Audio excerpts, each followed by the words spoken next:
Assalomu alaykum, doktor Makkamova. Keling, Men sizni bir oy oldin yozib bergan lichinalaringizni hammasini oldim, ichyapman. Rosa zo'r ta'sir qildi menga. Oyog'im yaxshi bo'lib qoldi.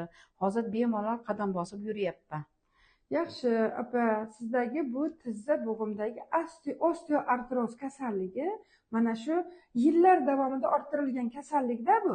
Buni o'sha sizni modda almashinuv buzilishi, mana bu ikkita suyakning o'rtasidagi tog'ayimiz, ya'ni yumshoq to'qima qo'yiladi-da, suyaklar yemirilmasligi uchun.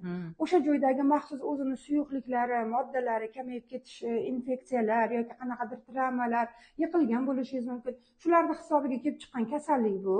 Bu suyak to'qimasi qattiq to'qima bo'lganligi uchun siz 1 oy, 2 oy, 3 oyda tuzalmaysiz. Kerak bo'lsa oylab, yillar davomida davolaymiz.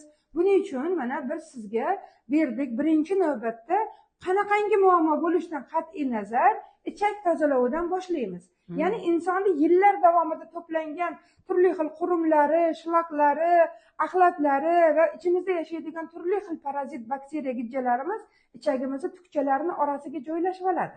Bularni biz tozalab olib tashlaganimizdan keyin bizni yegan ovqatlarimiz, vitaminlarimiz va ichadigan turli xil dori-darmonlarimiz ichagimizdan yaxshi so'raladi. Shuni hisobiga u qonga borib, qon orqali kerakli to'qimalarga, jigarimiz, yurak, buyraklarimizga tarqaydi. Shuning uchun qanaqangi muammo bo'lsa, mana o'zingiz ham ko'rdingiz, sizni detoks qildim.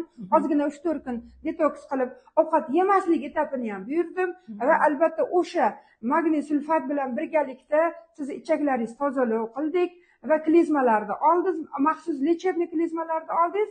Ana endi bundan buyog'iga ana shu hujayralarni to'ldiruvchi va tozalovchi yana qo'shimcha preparatlarimiz, qo'shimcha lecheniyalar qilamiz. Inshaalloh yaxshi bo'lasiz. Juda ham ko'p sizga o'xshagan bemorlarimiz yaxshi bo'lyapti. Shuning uchun sizda sabr va albatta joy-joyiga qo'yib qilsangiz yaxshi natija olamiz. Sog' bo'ling, kuzatishda davom eting. Keyingi natijalarni ham ko'ramiz. Kuzatishda davom eting. Rahmat, sog' bo'ling.